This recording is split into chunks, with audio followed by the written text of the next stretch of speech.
Bem-vindos ao PEPICE, o podcast do estudante de psicologia. Hoje vamos mergulhar em uma discussão fascinante sobre os paradigmas na história da psicanálise. Isso soa incrível. Então, qual é o ponto de partida para a nossa conversa de hoje? Vamos explorar como o conceito de paradigma, introduzido por Thomas S. Kuhn, tem sido utilizado para estudar a psicanálise. O artigo menciona como essa noção pode ajudar a comunicar e dialogar entre diferentes perspectivas teóricas, especialmente em um momento de crise reconhecida na disciplina. Exatamente. E o que é fascinante é como Fulgêncio destaca a diversidade de lexicais e interpretações na psicanálise, que muitas vezes levam a mal-entendidos e dificuldades de comunicação entre os psicanalistas de diferentes escolas ou subgrupos. Isso me lembra do ponto sobre a Babel psicanalítica mencionado no artigo. Parece que essa confusão linguística e teórica dentro da psicanálise é um grande obstáculo para o progresso da disciplina, não acha? Com certeza. E é aqui que a proposta de Kuhn sobre paradigmas poderia, teoricamente, oferecer uma estrutura para entender e talvez até resolver essas questões. Ao identificar claramente os paradigmas dentro da psicanálise, poderíamos facilitar um diálogo mais eficaz. Isso é interessante. E como Fulgêncio aplica o conceito de paradigma para analisar especificamente a psicanálise? Bom, ele discute como diferentes autores e escolas dentro da psicanálise adotaram ou adaptaram o conceito de paradigma de Kuhn com mais ou menos rigor. Isso inclui examinar a aplicabilidade de noções como crises, revoluções e incomensurabilidade, que são centrais na teoria dos paradigmas de Kuhn. Então, ao olhar para a psicanálise através dessa lente, podemos ver como diferentes abordagens teóricas podem ser vistas como diferentes paradigmas, cada um com seus próprios problemas exemplares, generalizações simbólicas e modelos metafísicos, certo? Exato. E entender essas diferenças pode ser a chave para abordar a crise de comunicabilidade na psicanálise. Ao reconhecer e respeitar esses diversos paradigmas, os psicanalistas podem encontrar bases comuns ou pelo menos entender melhor onde suas divergências teóricas e práticas realmente se encontram. Sim, e isso poderia potencialmente levar a uma maior coesão ou pelo menos a um respeito mútuo entre as diferentes correntes da psicanálise. É uma forma de reconhecer a riqueza da diversidade dentro da disciplina, enquanto se busca uma comunicação mais clara e eficaz. Exatamente. E tal abordagem não apenas enriquece o diálogo interno na psicanálise, mas também fortalece sua posição como uma disciplina rigorosa e respeitável no campo mais amplo das ciências humanas. Definitivamente, uma perspectiva muito necessária para avançar na compreensão e na prática da psicanálise no cenário contemporâneo. Interessante essa abordagem de Kuhn sobre os paradigmas nas ciências, especialmente como ele relaciona isso com as ciências humanas, não é? Sim, muito.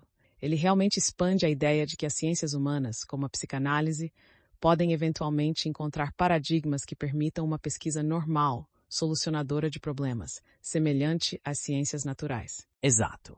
E a questão da tradutibilidade entre paradigmas que ele menciona é crucial, né?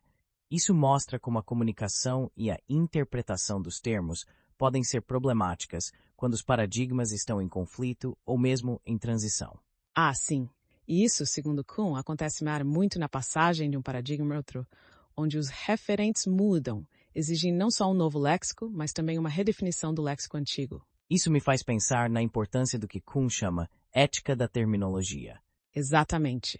Ele sugere que uma atenção meticulosa à relação entre os termos teóricos e seus referentes específicos é necessária para que diferentes disciplinas e propostas teóricas possam ser comparáveis e compreensíveis entre si. Isso é fundamental, especialmente em campos como a psicanálise, onde a importação de conceitos de outras disciplinas e o uso não crítico de termos podem levar a grandes mal-entendidos e falhas de comunicação. Sim, e Kuhn até menciona a possibilidade de alguém ser bilingue ou trilingue em termos de administrar os específicos de diferentes paradigmas, embora na prática isso seja bastante desafiador. Quando ele fala sobre sua própria experiência com a psicanálise, isso adiciona uma camada de peso à sua crítica, não acha? Com certeza. A experiência pessoal dele como paciente oferece uma perspectiva única sobre os desafios práticos enfrentados dentro de um paradigma em crise, como ele percebeu na psicanálise.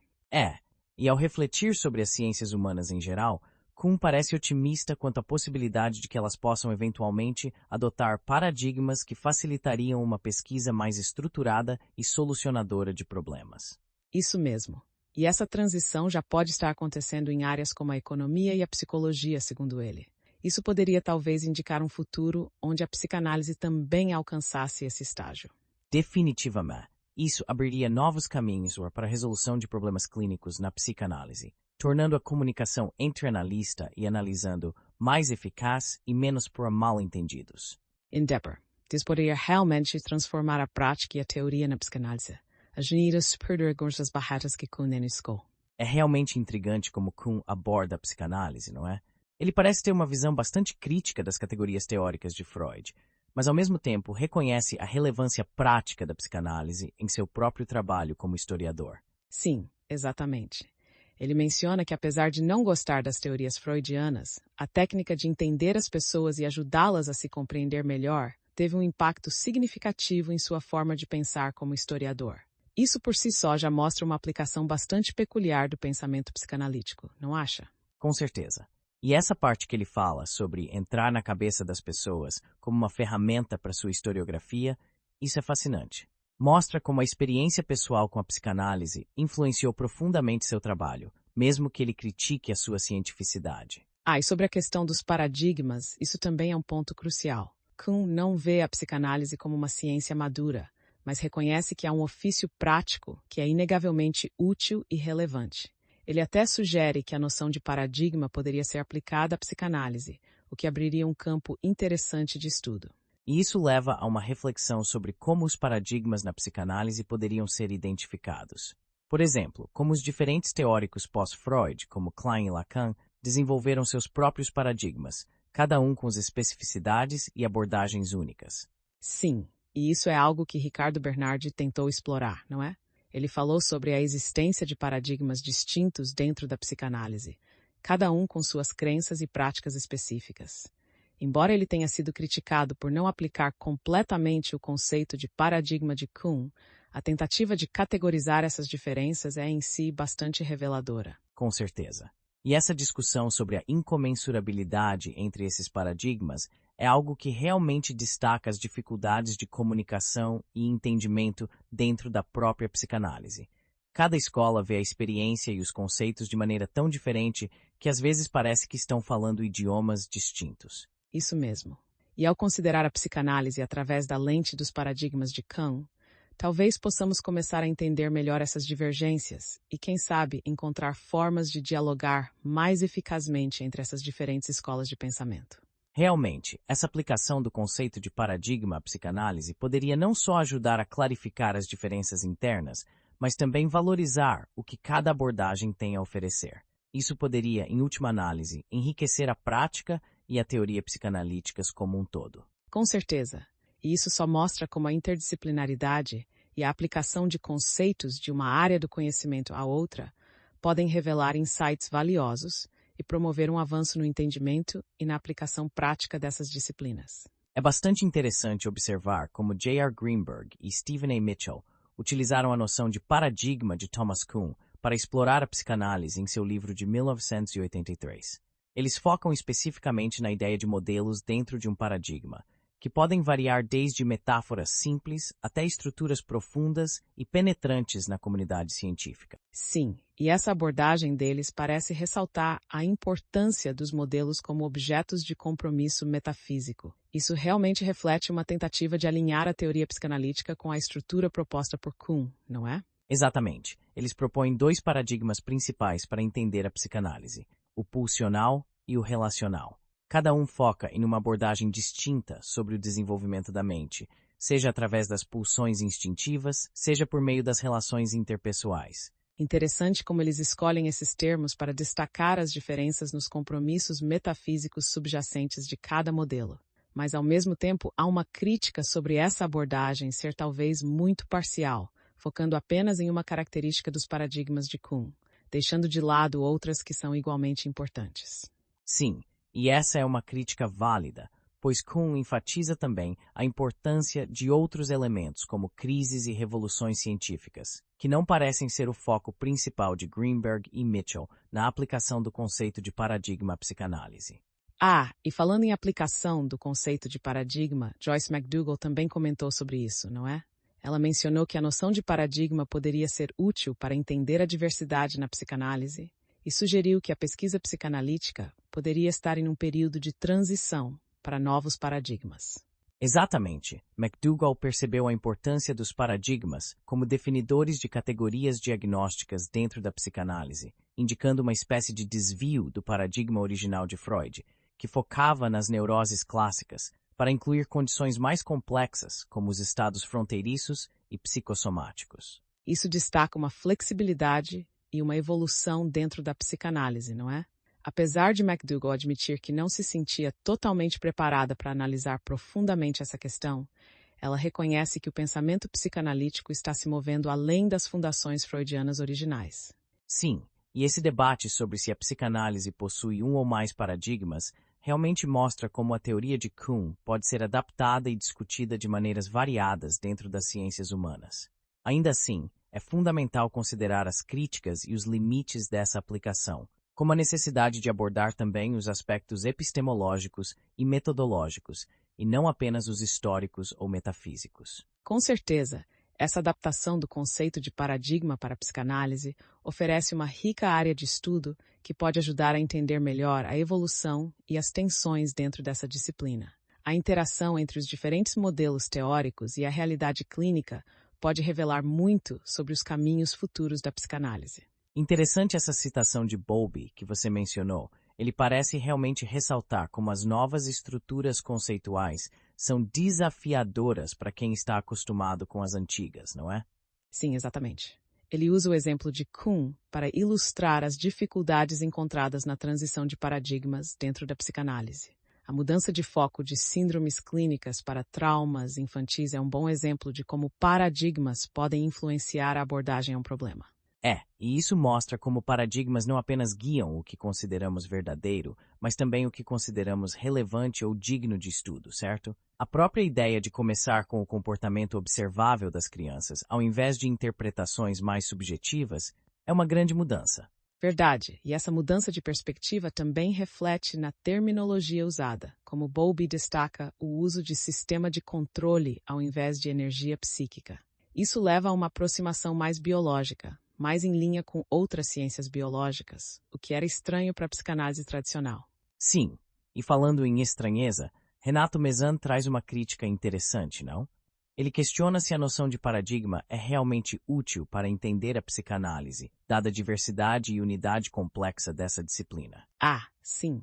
Mezan parece sugerir que as diferenças dentro da psicanálise são tão profundas que talvez o conceito de paradigma, que implica uma certa uniformidade teórica e metodológica, não seja o mais adequado para descrever essa diversidade. Exatamente. E ele propõe, então, uma abordagem mais focada em uma epistemologia regional, que consideraria a psicanálise como um texto, analisando sua coerência interna e como ela constrói e refuta suas hipóteses. Isso é fascinante porque abre espaço para uma análise mais detalhada e específica das práticas e teorias dentro da psicanálise, sem tentar forçar uma comparação direta com as ciências naturais, onde o conceito de paradigma pode ser mais aplicável. Sim, e essa abordagem de Mezan nos leva a pensar sobre como cada disciplina desenvolve sua própria racionalidade, não é?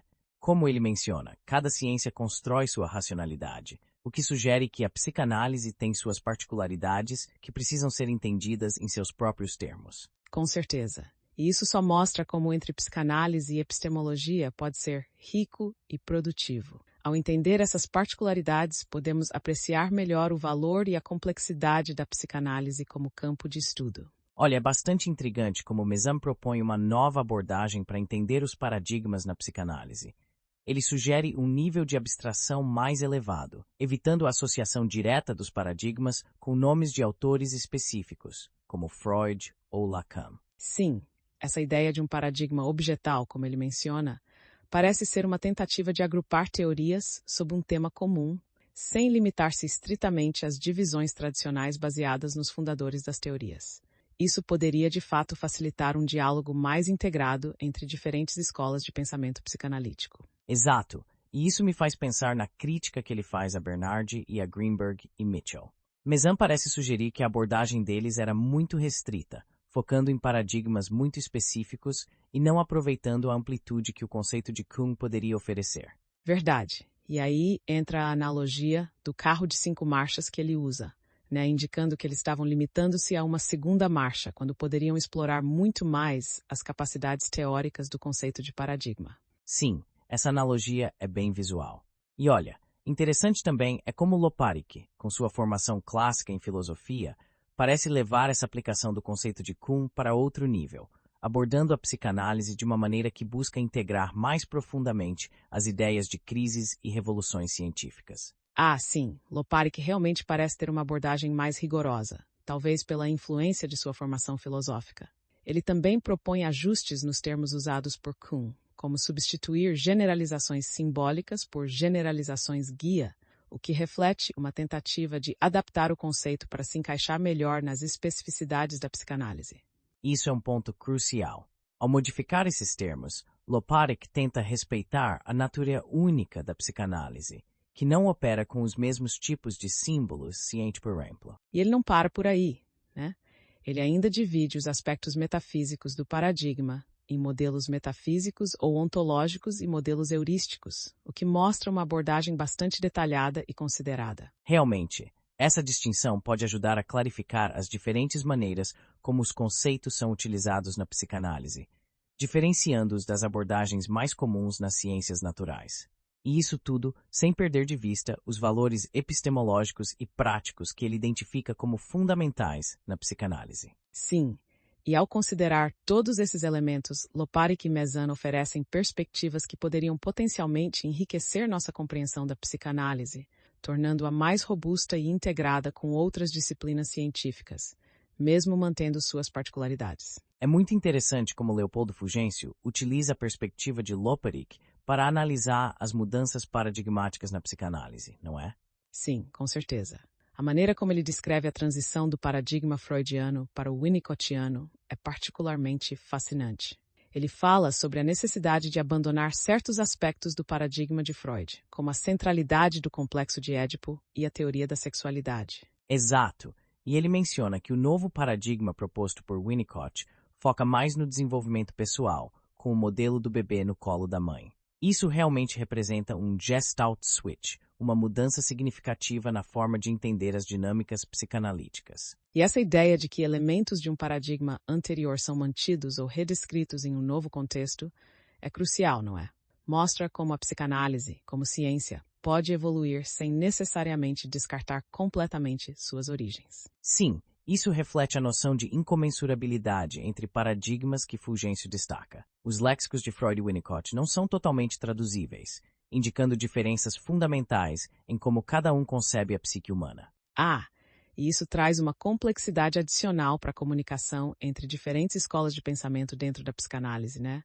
A necessidade de entender esses léxicos distintos para realmente apreciar as contribuições de cada paradigma. Com certeza. E a maneira como Fulgêncio aborda a análise comparativa entre esses paradigmas é muito reveladora. Ele sugere que não devemos buscar sinônimos, mas entender as características e os problêmicos que cada paradigma tenta resolver. Isso é uma abordagem muito rica, pois permite uma compreensão mais profunda das mudanças teóricas, sem simplificar demais as diferenças.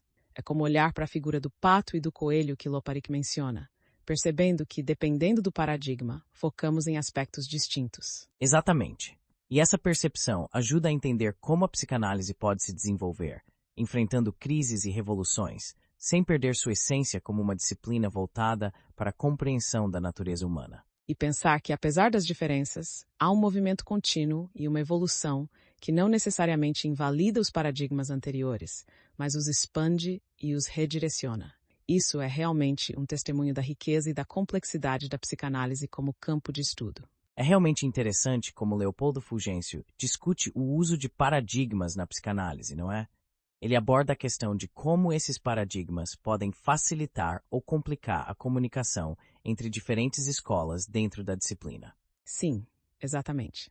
E ele levanta um ponto crucial sobre se os elementos que definem um paradigma são suficientes para abarcar todos os aspectos epistemológicos da psicanálise. Isso me faz pensar sobre as limitações dessas estruturas paradigmáticas quando aplicadas a um campo tão diverso e complexo. E ele menciona a transição de paradigmas entre Freud e Winnicott, que é um exemplo perfeito de como as mudanças de paradigma podem refletir uma evolução significativa no pensamento psicanalítico, focando mais no desenvolvimento pessoal em vez de apenas nos instintos sexuais, como era comum na teoria freudiana. Isso realmente destaca a flexibilidade necessária nos paradigmas para abarcar a realidade multifacetada da psicanálise, né? Por exemplo, ao considerar a psicanálise não apenas como uma ciência, mas talvez como uma forma de arte ou filosofia, conforme alguns sugerem. Com certeza. E Fulgêncio toca em um ponto interessante sobre como a psicanálise poderia ser vista sob diferentes luzes, como um passatempo ou até um jogo. Isso abre um leque de possibilidades sobre como entendemos e categorizamos o conhecimento dentro dessa disciplina. Sim, e isso leva à questão da identidade da psicanálise. Como Fulgêncio menciona, há sempre o risco de que diferentes grupos se isolem, adotando seus próprios léxicos e se fechando para um diálogo mais amplo, o que poderia realmente limitar o desenvolvimento da psicanálise como um todo. Exato. E essa especiação dentro da psicanálise, onde grupos podem começar a ver-se mais como filósofos ou literatos, pode realmente desafiar a coesão e a identidade central da psicanálise. Mas, ao mesmo tempo, poderia também enriquecer a disciplina, trazendo novas perspectivas e métodos. Verdade. E isso me faz pensar sobre como esses paradigmas, apesar de suas limitações, ainda são ferramentas úteis para formular perguntas importantes e entender as dinâmicas internas da psicanálise. Fulgêncio sugere que, mesmo que não capturem completamente a complexidade da disciplina, eles ajudam a definir direções de pesquisa e teorização. Sim, e ao final, a noção de paradigma, como Kuhn propôs, ainda oferece uma estrutura valiosa para abordar os problemas de comunicação e desenvolvimento na psicanálise, buscando formas de diálogo que possam integrar essas diversas perspectivas teóricas. Com certeza. E essa é uma contribuição significativa de Fulgêncio para a discussão sobre paradigmas na psicanálise. Ele realmente nos faz refletir sobre como podemos avançar na compreensão e prática dessa disciplina tão complexa e rica. Interessante como Mezan aborda a epistemologia da psicanálise em seu trabalho de 2002, não é? Ele realmente tenta desvendar como essa área se conecta com as teorias mais amplas do conhecimento. Sim, exatamente. E o que acha particularmente relevante é como ele utiliza esses conceitos para discutir a aplicação dos paradigmas em psicanálise no texto de 2006. Ele parece estar buscando uma maneira de integrar a psicanálise mais profundamente no campo da filosofia da ciência. E isso se conecta bem com a análise de Letícia Mignot em 2003, onde ela aplica a teoria dos paradigmas de Kuhn ao psicoanálise de Freud. Ela realmente tenta colocar a psicanálise sob uma lente mais científica, não acha? Com certeza. Mignot explora como os paradigmas kuhnianos podem ser observados na evolução da psicanálise freudiana, o que é uma perspectiva fascinante. É como se ela estivesse tentando mapear a psicanálise dentro de um contexto mais amplo de desenvolvimento científico. Isso mesmo. E a maneira como ambos os autores, Mezan e Mignot, abordam essas questões mostra a complexidade e a riqueza da psicanálise como um campo de estudo. Eles estão tentando abrir novos caminhos para entender como a psicanálise pode ser vista e estudada como uma ciência. Sim, e isso nos leva a pensar sobre a relevância desses estudos.